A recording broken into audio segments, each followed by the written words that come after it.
Welcome to The Favorites, the podcast, part of the Action Network. I am Chad Millman, Chief Content Officer of the Action Network. I am joined for the podcast, as I am every episode, by my BFF, my companion, my compadre. Don't forget, we're presented by Bet365. Professional bettor Simon Hunter. Hello, Simon. Hello, Chad. How you doing, my guy? My brother. You know what I can't wait for? Football. NFL season will start, and you and I will be talking every single mother-loving day. We're going to have a podcast on Sunday nights that is live as the late afternoon games end, as first lines are coming up, reviewing our pain points. We'll have a podcast on Tuesday that's live. We'll have a podcast on Thursday that's live. We'll have a show on Sunday that's live. We'll probably have a show on Wednesday. I'll get you every single day instead of, a couple pop-ins during the week where I get to see your beautiful face.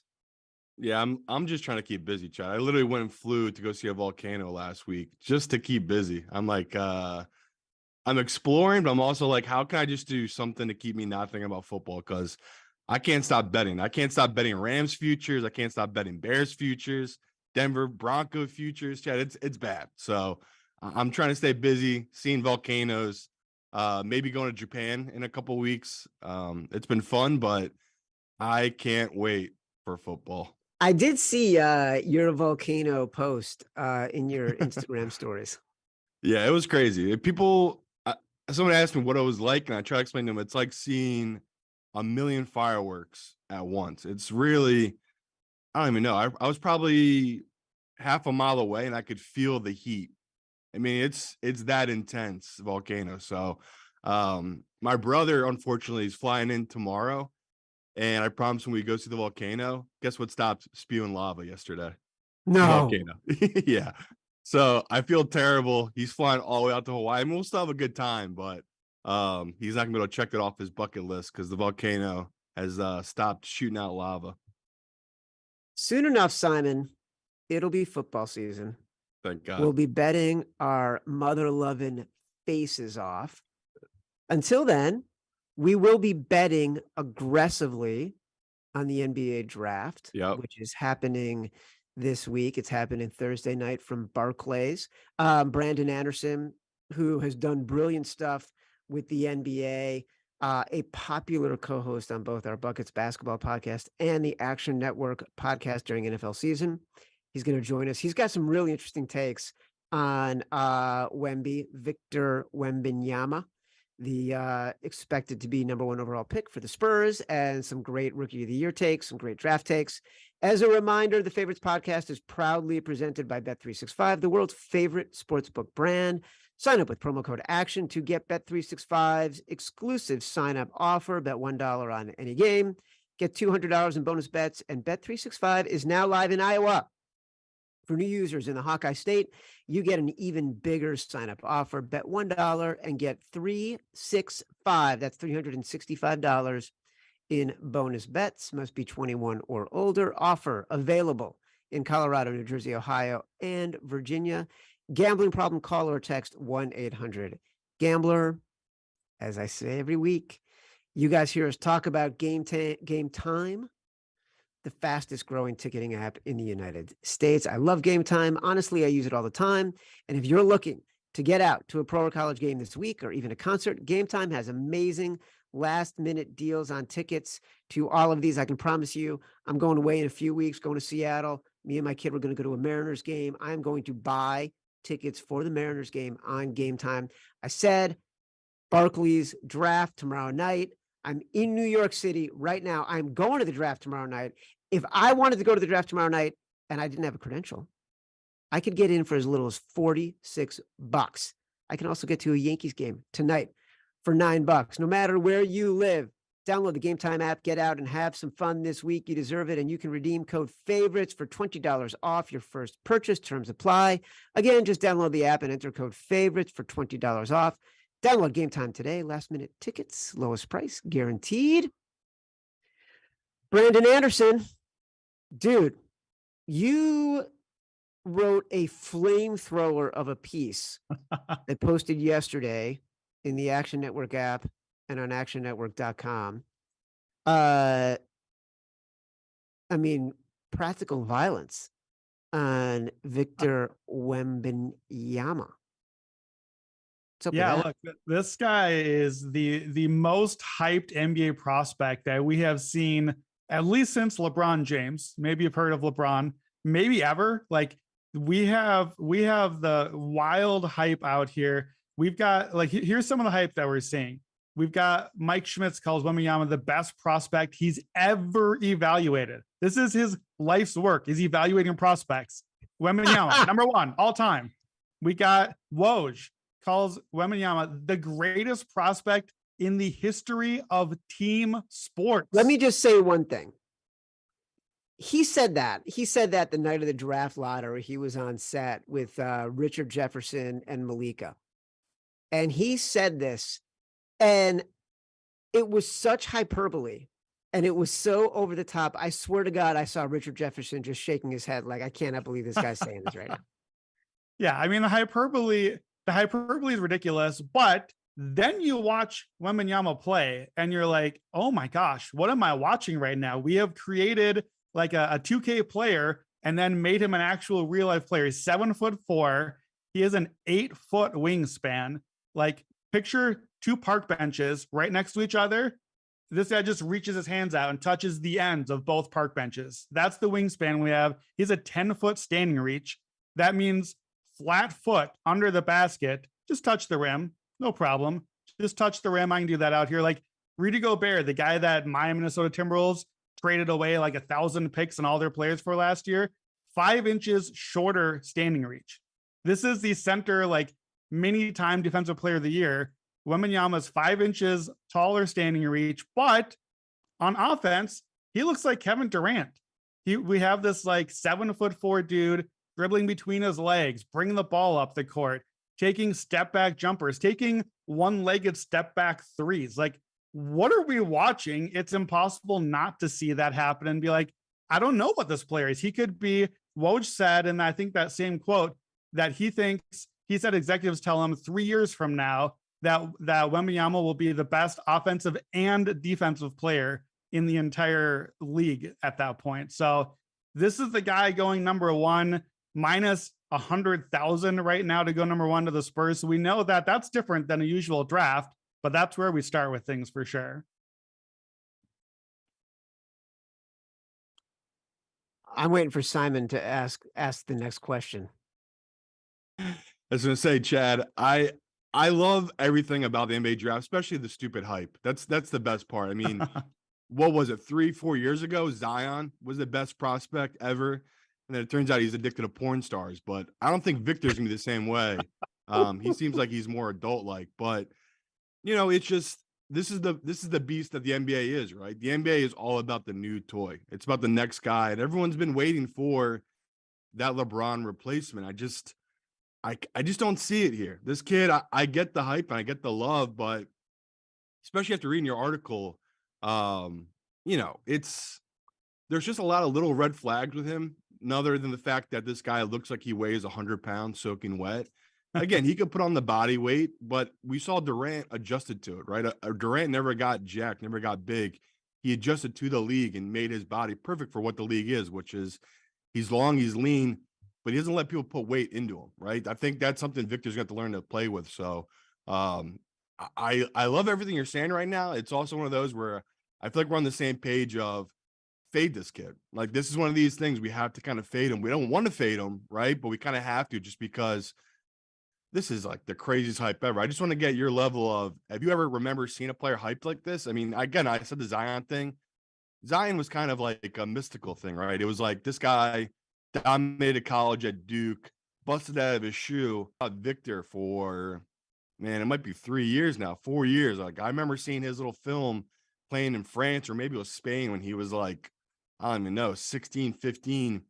Is this like the last of this dying breed, right? Is this the last of these hyped European players, or is this about to be a pipeline thing where we just see year after year there's these great players coming from Europe?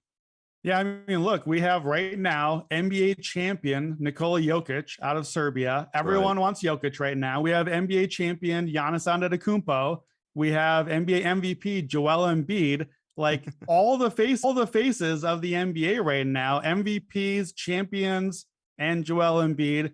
All of them are these Euro guys that we want to get. Luka Doncic, Euro player from Slovenia, probably the next one on that list at some point. And so I think that has to be helping right now. It's really interesting to me. A year ago in the NBA draft, we had a guy named Chet, and he was the skinny dude out of Gonzaga, tall, skinny guy, blocked a lot of shots, could dribble, bring it up the court, shoot threes. And everyone was like, I don't know, man. White, skinny dude from Minnesota named Chet doesn't feel like an NBA star to me. Now we got Mystique. We got Victor Wembanyama from France, and we love our Euro players. Like, I think if this was like a few years ago and we didn't have the Giannis and Jokic and all the stuff that's been happening already, I feel like this would be in a different spot. So I think that's playing into the hype. The mystery actually is part of the intrigue right now. It's hard to look. My article is called "Confessions of a Victor Wembanyama Skeptic." So I'm the foremost skeptic here. As the skeptic in my article, things I compare him to, people I compare him to, are evolutionary Kevin Garnett. My favorite player of all time in my Twitter avatar, Kevin Garnett, top 20 player of all time, in my opinion. I compare him to evolutionary Bill Russell, who is like the greatest winner in NBA history. Only, I think, like 12-1 in the NBA finals.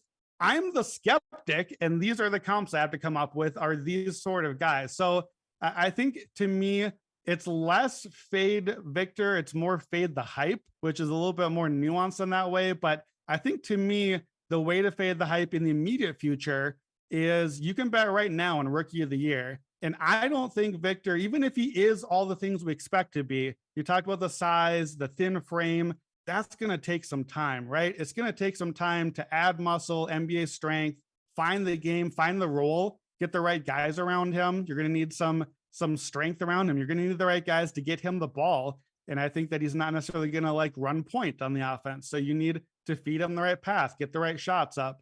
Scoot Henderson, guy that's going to go second or third in the draft, point guard, he is going to have the ball in his hands. He has been playing in G League for 2 years already. So he's been playing pro ball, running a professional offense already, putting up 17 points, 5 boards, 7 assists. He's a guy that's ready to come in. And in many other drafts where we didn't have Wembanyama, who absolutely should be number one, despite my skepticism, you got to take him number one. That's clear.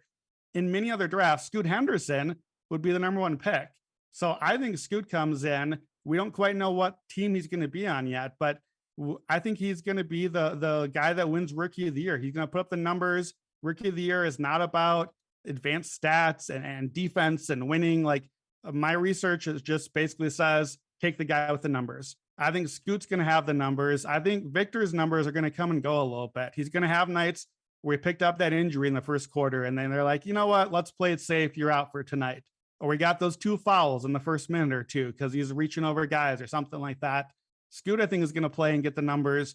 Plus 450 at bet365. I think is a good number for Scoot. That was my bet in the article. That's the way I'm fading Wembanyama right now.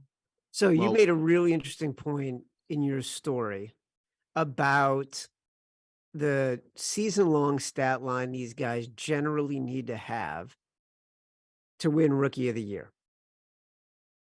This year, there's an added twist because there's a 66-game minimum for people to be eligible for the awards.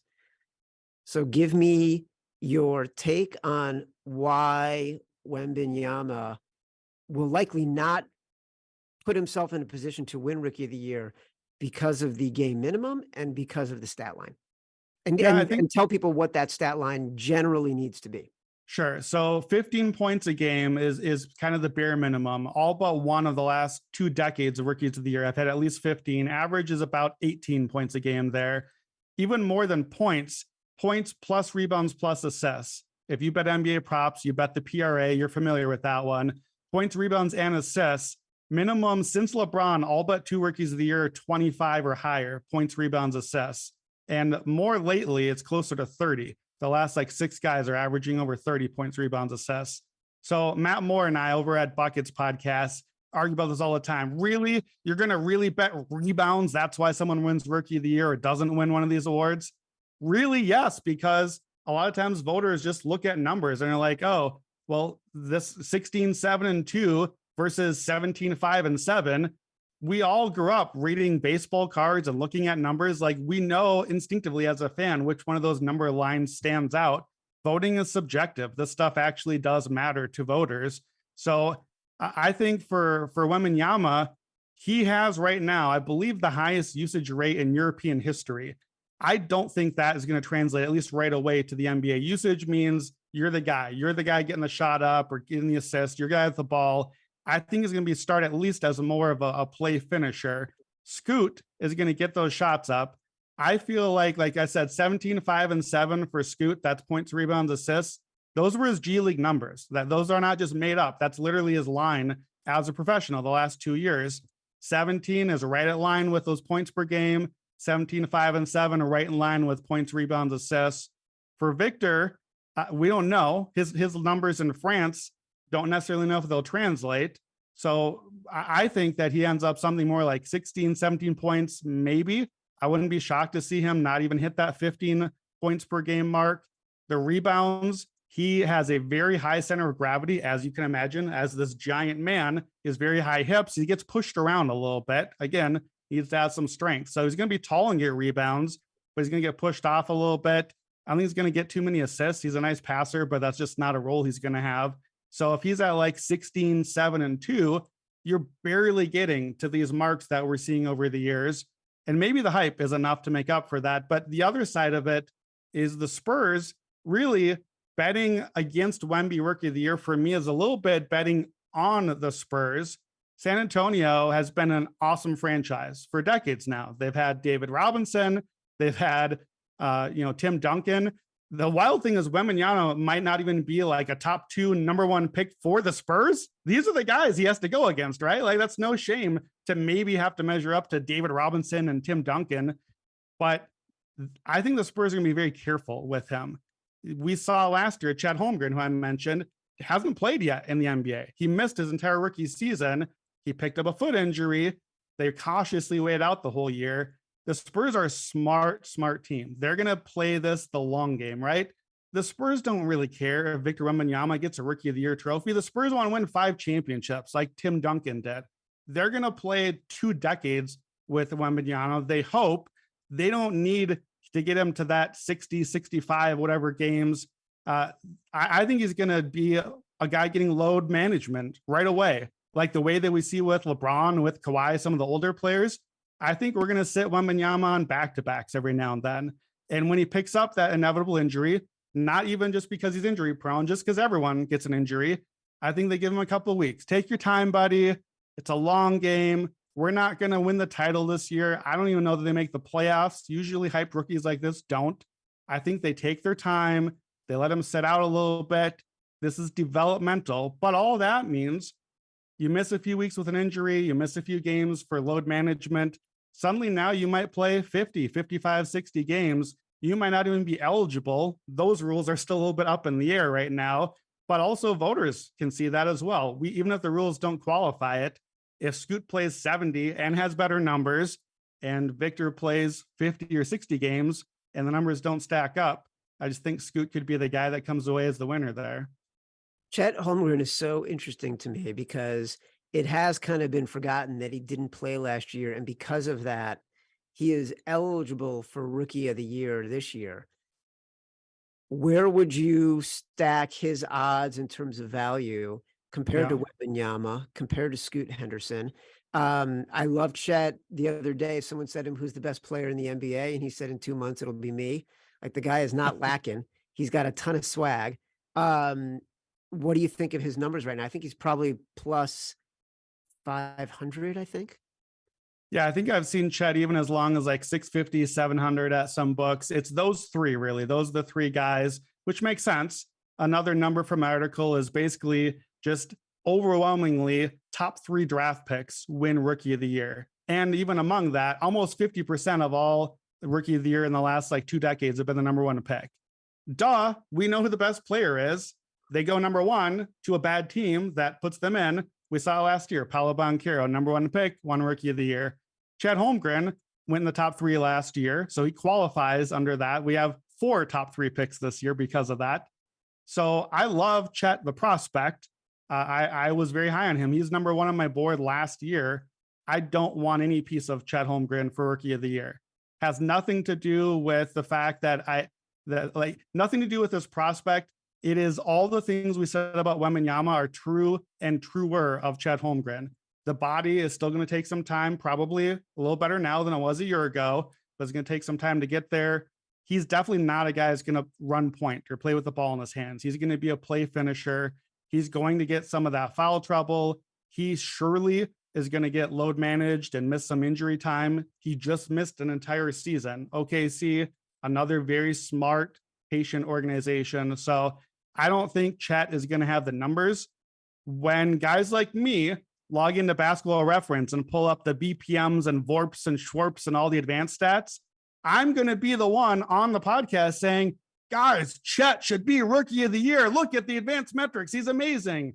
Voters don't vote on that stuff. Voters want numbers. That's what we've seen. So I think Chet and Victor will be really good rookies. I think Scoot Henderson will have numbers and be pretty good and be Rookie of the Year. Yeah, a lot of drama, a lot of questions, especially from our AMP listeners. Shout out to all our AMP listeners, especially H-Bone. Big fan of H-Bone. What's the drama right now between the number 2 and number 3 pick? I feel like that's really where this draft gets going, right? I feel like everyone's been talking about the 2 and 3 pick. They've been flip-flopping. I mean, Chatter knows who I like. I like Scoot. I mean, how can you not love a guy with the name Scoot? And I think, what is it? Brandon Miller is the other guy. Yes. He had one of the worst quotes I've ever seen in my life. You don't, if someone's your favorite player, you don't call them the GOAT. You just say, that's my favorite player. So someone asked him, is LeBron James the GOAT or Michael Jordan? He said, neither. My GOAT is Paul George. I couldn't believe that the interviewer just let that go. This kid might be an idiot, but he's looking like he might be going number 2 overall. What's your view on the number 2 and number 3 pick? We've seen some crazy movement here in the last 24 hours. Yeah, the line movement has gone heavily towards Brandon Miller being number 2 to the Charlotte Hornets right now. It was something like minus 200 as I went to bed last night. It's up closer to minus 500 now. We're moving strongly in the range now where it looks like Miller is likely the pick. But you guys remember a year ago, we did this at the top of the draft. Wembanyama's number 1. Forget about it. Pretend number 2 is number 1. That's where the draft starts. Last year, we had Paolo Banchero was not supposed to go number 1. We had Jabari Smith, I think something like minus 100,000 the day before the draft to go number 1, and then started coming down minus 60,000, minus 20,000, got to like minus 1,300. And then there was another tweet right before the draft, like a couple hours before that said, okay, you know, the sources said, no, it's Jabari. Jabari is number 1. And the line shot right back up again. The thing with the NBA draft that's different than betting on a game or even betting on NFL draft, it's all information. It's all intel, information and misinformation. And one guy's information coming out feeds the next mock draft, feeds the next report, and the next, everyone wants cred, right? So you got to be really careful about who you're getting your tweets and your sources from, not just the guy with like the misspelled letter in the name, so it's a fake version, but different sources are getting the same text from the same agents and the same sources. Charlotte, of course, is all reporting right now. All the reporting is saying Charlotte wants Brandon Miller, the wing out of Alabama, shoots the ball well, good size, sort of guy that every NBA player, you know, every NBA team would want. Paul George is a good comp for him. That's who I would compare Brandon Miller to. So sure, it can be his GOAT, I guess. Horrendous quote. I don't know what you're doing there. Scoot Henderson is a face of the franchise sort of guy. He's a leader. He played in the fall. He played against Wembanyama. There was this 2-game series, and Scoot is a 6'2" point guard, and he went right at the 7'4" dude. Now, he got blocked, but he went right at him. He got that dog in him, right? Like, he fights, he plays hard, athletic, Derrick Rose sort of player. So, to me, as a scout, and from a lot of the draft Twitter that I've seen, Scoot is the guy that is number 2, and really number 2 in a tier of his own. Brandon Miller doesn't seem like the guy there, but the Hornets have a point guard already. So there's a lot of talk like, well, do you draft for fit or do you draft for need? An NFL draft if you have a quarterback, great. Well, we're not going to take one of the quarterbacks. Maybe we trade out. The NBA is more fluid because you just put these 5 guys out there. Scoot Henderson could play with LaMelo Ball. They could both play together. You can have 2 guys run point a little bit and share the duties. You might actually be better off that way. You can play multiple wings, 3, 4 of them sometimes, like Brandon Miller. So to me, that's where things start. The drama is this. Miller is not necessarily the guy that's number 2 overall, but expected to go number 2 right now. Portland sits at number 3. Portland doesn't want Scoot Henderson necessarily, it seems, because he's a point guard. Portland has a superstar point guard, Damian Lillard. Damian Lillard, just coming off of one of his best seasons, he doesn't want to bring in, a 19-year-old point guard to sit behind him and come off the bench. He wants to win. He wants to go win right now. So that's the drama. Is Portland would like to trade that pick for Paul George, is one of the rumors that's come out. For Zion Williamson, possibly. These are some of the names being rumored. Matt Moore has an article up at Action Network with some of the Portland rumors. But it's really fascinating that if Miller does go number 2, like the odds suggest, right now, that puts Portland, it kind of corners them, and they're stuck, quote unquote, with the guy that most people would want to have anyways, in Scoot Henderson, when they really would like to trade and get some veteran help, trade out. If they do take Scoot, that might be the next domino that we spend the next week talking about, okay, well, here comes that trade request from Damian Lillard, and now where's he going to go? Is he going to go to the Heat or the Lakers or the Clippers or something like that? In the NBA, it's almost as much fun in the off season as it is in the games, just watching all the hype and where the players all go. So it's tough to bet on it. You got to get the intel and you got to act fast, but that's what the drama looks like at 2 and 3 right now. I feel like someone like the Bulls, and I read Matt's sort of intel reports. There's been a lot of conversations about Zach LaVine being on the market. The Bulls should go all in, get rid of Zach LaVine, send him to Portland for a bushel of players and that number 3 spot, and get Scoot Henderson and start rebuilding. Not even a rebuild. You get Scoot Henderson, you plop him in there. That could be a team that has much higher ceiling in the long run. Yeah, I mean, there are a lot of veterans like that. I would love to see the Chicago Bulls hit the rebuild switch, but I've been waiting for that for a few years now, and they kind of keep doubling down and tripling down, trading for Vooch, trading for DeMar DeRozan. So there are a lot of names out there, and the question for a lot of these teams is, you see Denver, you see what they can do and win the championship. Can we beat them? Can we be that level of team? And if we can't, then where are we? Because for the Bulls, for example, they were a few minutes away from beating the Miami Heat and knocking them out of the play-in and out of the playoffs entirely. And then the Heat are in the finals. So if you're Chicago, which version of reality do you accept? Do you accept the one that says, well, we almost beat the Heat, maybe we would have made the run to the finals? That's delusional. You should not accept that reality, but you could try to talk yourself into that. Or you could accept, well, we should have not even been in that position. Let's trade our guys. Let's trade LaVine. Let's get that haul, get these, huge swing of first round picks. And, there's a difference between we're giving you 2 picks, 3, 4 picks versus this is the number 3 pick.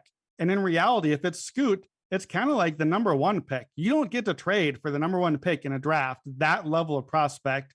That guy is not available. Like, the Spurs are not taking offers for Wembanyama. There are no offers. No, they've disconnected the phones. They've left the facilities. They're out partying, celebrating the future with him. I think Scoot is not that, but is the sort of guy that if he's possibly available, you find a way to make the offer. For me, a long shot bet if you want here, I still think Scoot could be in play to go number 2 just because of the trade value. Maybe a late offer comes in for Charlotte. I like in drafts to bet on uncertainty. I like Brandon Miller to go number 4 in the draft. Because if he's not number 2, everyone agrees Scoot 2 or 3 for sure. Not everyone agrees Brandon Miller is that same level or the next guy. To go number 4 is 25-1 right now at bet365. If you think that there's a little bit of uncertainty there, if he doesn't go number 2, then maybe he slips a little bit further than people think.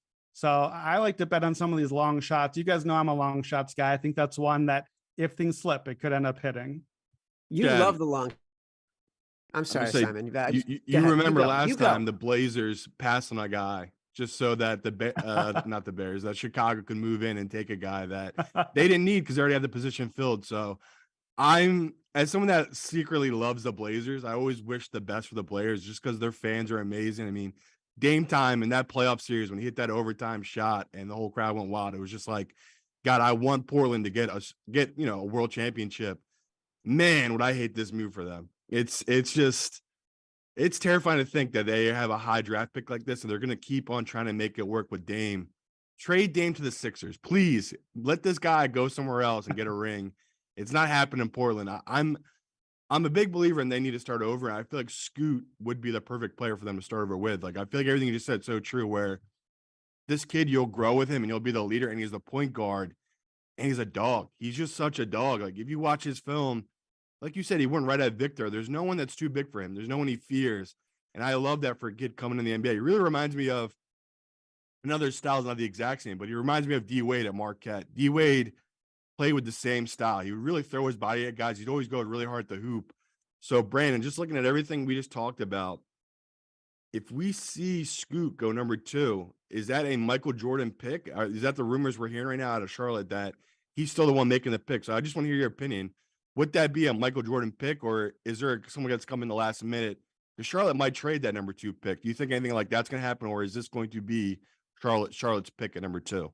Yeah, it's wild to me that, we saw news today that Michael Jordan apparently gets final say on the pick. What are we doing? Michael Jordan has sold the team and been horrendous owning the team. It's why we're like, Michael Jordan is the GOAT. Michael Jordan's the guy, but not as an executive, not as an owner.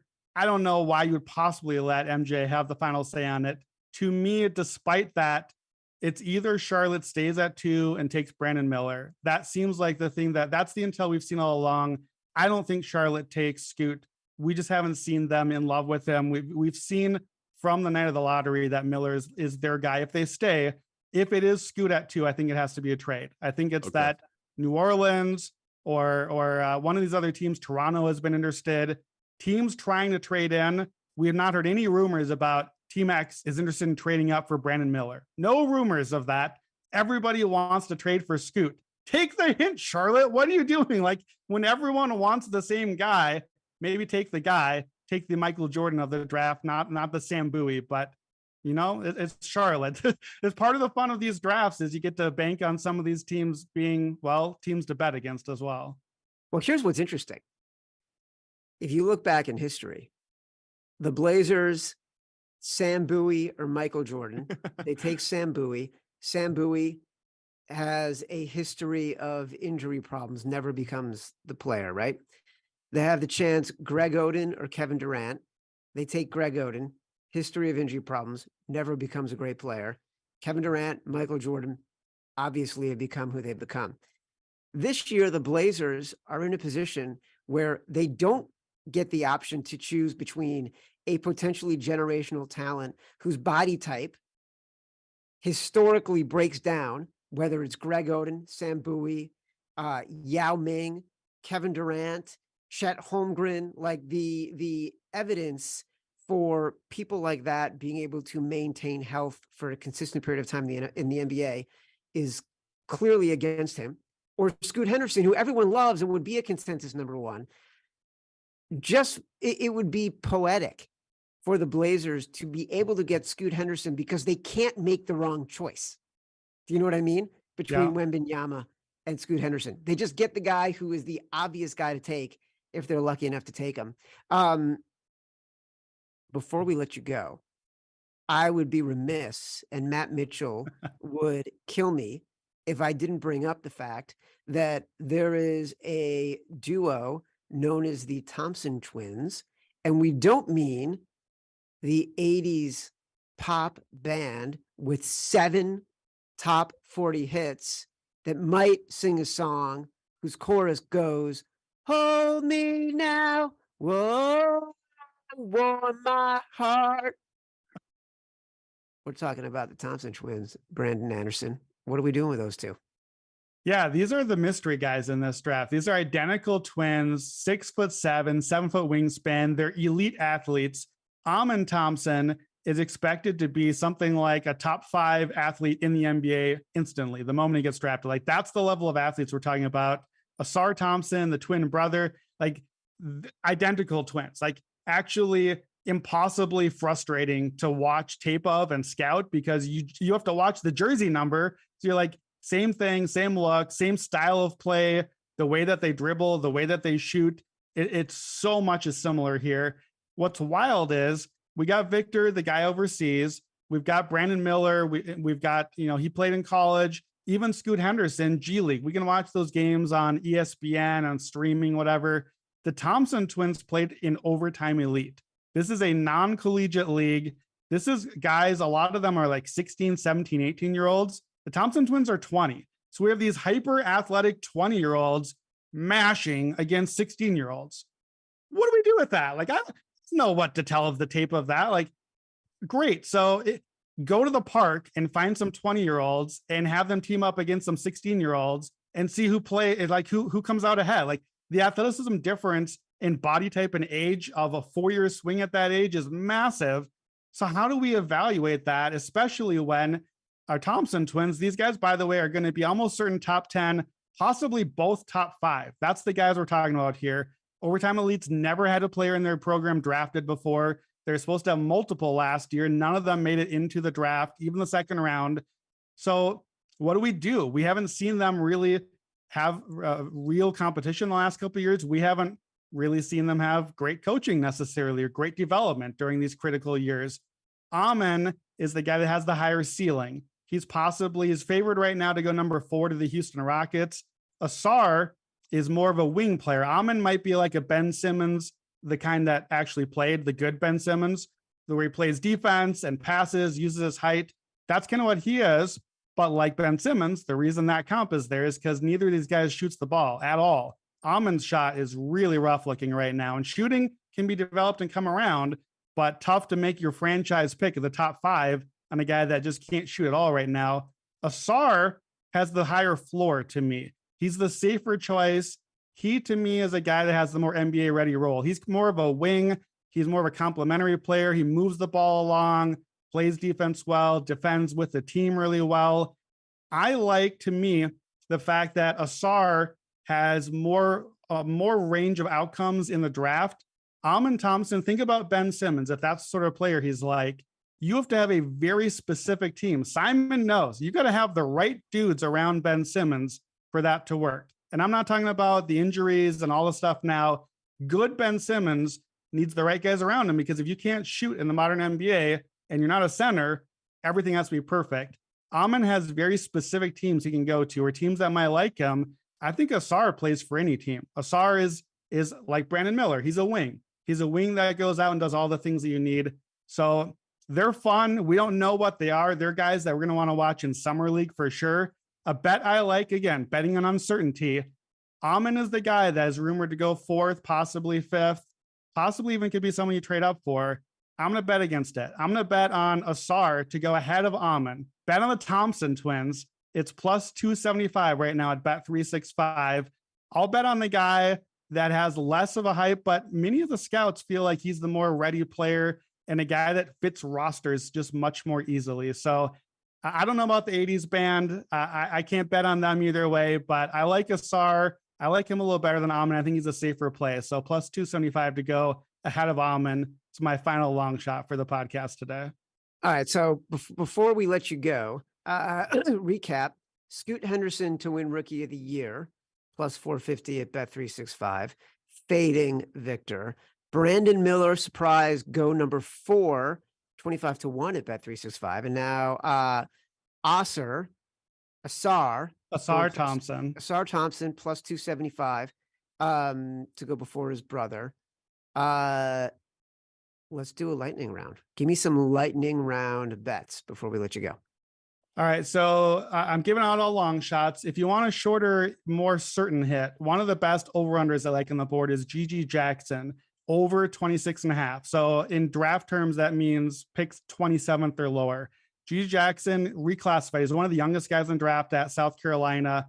He is young, and he looked the part. He played young. He played immature. He got benched for a stretch of the season. He had a lot of bad body language.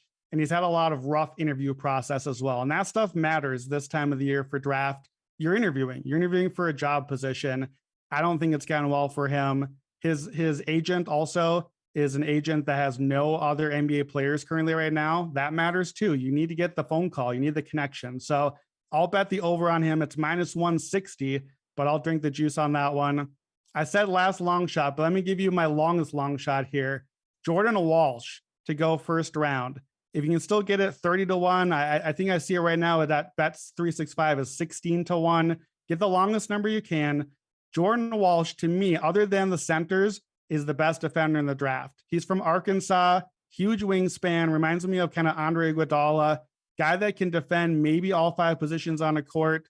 He can't play offense at all, does nothing on offense right now. So that's why his stock is low and why he's not potentially a first round pick. He doesn't shoot, doesn't really dribble that well. So guys are like, well, he plays defense, but we don't have a role for him on offense. This is not the NFL. You got to play both ways. You don't get a sub off halfway down the court. But those sort of guys, if you get the right fit, and sometimes your defense is good enough, especially on the ball, like Walsh could be, you find a way. And look at the past couple NBA champions. Denver Nuggets had Bruce Brown, a guy that nobody could find a spot for. And Denver found a spot saying, hey, you know what? Defend, cut to the basket, fit in our system. We got offense. Nikola Jokic, he'll do the rest. Just watch for the ball. Can you make a layup and dunk the ball? He'll find you. Look at the Golden State Warriors. Have had Gary Payton in a role like that. Have had Andre Iguodala, late career Andre Iguodala, that doesn't have much offense, and Draymond Green, who doesn't have really any shooting or offense. They find ways to give these guys a role enough and then keep their defense on the court. So Jordan Walsh, 30-1, 16-1, whatever the longest number you can get. I've seen him linked to Denver, by the way. And just before we came on, like half an hour ago, the Denver Nuggets just made a trade. They traded up from the second round. They now have the number 29 pick in the first round. They're one of the teams that has been linked to Jordan Walsh. There's starting to be some breadcrumbs there. This number is getting shorter. I've seen it as short as 6-1 some books. So he's a guy that I like a lot. And I think that's my other favorite long shot on the board here. All right. Brandon Anderson, excellent season with the NBA. We're giving you a little bit of time to think before we get into the NFL. Simon, I don't know about you. I feel fully prepped. Yeah, I'm fired up for the draft. I am fired up for the draft. I'm going to be there tomorrow night. I'm going to be there. Oh, yeah. I'm going to go. Got the action pass on your neck?